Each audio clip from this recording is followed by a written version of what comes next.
Hello students, I welcome you all to my English class. I welcome all plus 2 second students of Odisha, those who are studying under CHEC pattern.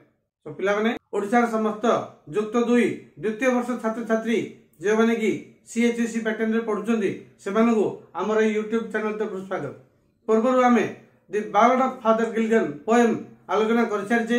आस आज तार summary आलोचना करिवा. हां जो माने आज नुवा रे चैनल को आछली सब्सक्राइब करंदु अधिक वीडियो क्लास पाइबा पय. ताले आस व्हाइट बोर्ड छाडी आमे मोबाइल स्क्रीन ऊपर एई समरी आलोचना करिवा. हम कहवा ए पोएम टी एक बालाड अटे. This poem is a बालाड. जेते बेले बहुत लोग सब बेले मरुथिले सेते बेले ए पोएम टी लिखा जायतिला. The poem was written when people were dying in large numbers every day. Old priest Peter Gilligan को सेही मृत्यु सज्जा निकट को जाई सेमानक पई प्रार्थना करिया पड़ुतला. आम लिखा the old priest Peter Gilligan had to pray for the dying people beside their death beds. दिन राति यही काम करी ओल्ड प्रीस्ट पीटर गिल्गन हालिया हो जाइतिले. आम लिखा the old priest Peter Gilligan was very much tired of attending to the dying people. एक संध्यारे जेतेबेले से विश्राम करिया जाउथिले ठीक एही समय रे जने गरीब लोकर डाकर आसिला. One evening, while he was going to take rest on a chair, a poor man said for him. से बुढ़ा हो जाइथिबारु एवं सारा दिन काम करी थकी जाइथिबारु से निज असामर्थ्य प्रकाश कले एवं ईश्वर निकट रे क्षमा प्रार्थना कले. As he was old and tired due to overwork of the day long, he expressed his inability to attend and asked for God's forgiveness. से चेयर रे बसी प्रार्थना करथुआ बेले सोई पड़ले. He fell asleep while praying on the chair. संध्या बढ़िला एवं आकाश रे तारा गोटी गोटी देखा गले. The evening grew darker and stars began to peep. राति बढ़िला एवं चतुर्दिग नीरवता व्यापी गला. Night became deeper and the silence spread everywhere. जेतेबेले पाहतिया हेबा पूर्वरु सेही पतंग मानक उड़ीबा समय आसीगला एवं चटिया माने किचरी मिचरी कले. पीटर गिल्गन निदर उठी पड़ले एवं तांकर से गरीब लोकटर कथा माने पड़ीगला.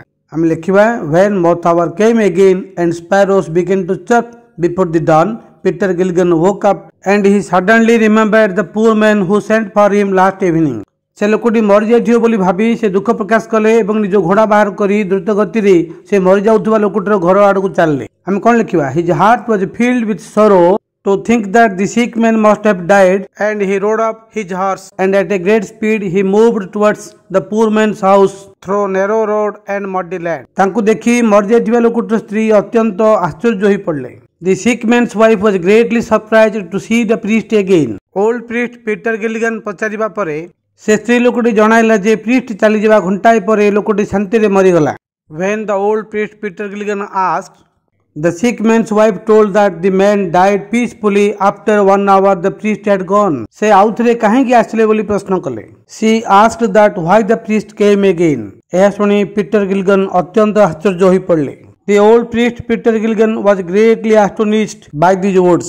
से जानि पारले जे जेहेतु से ईश्वरक एक विश्वस्त भृत्य तेणु से जेतेबेले आसीबाकू असमर्थ थिले ईश्वर स्वर्गरु जने देवदूतंकु सेही कार्य करिया पई पठाइथिले.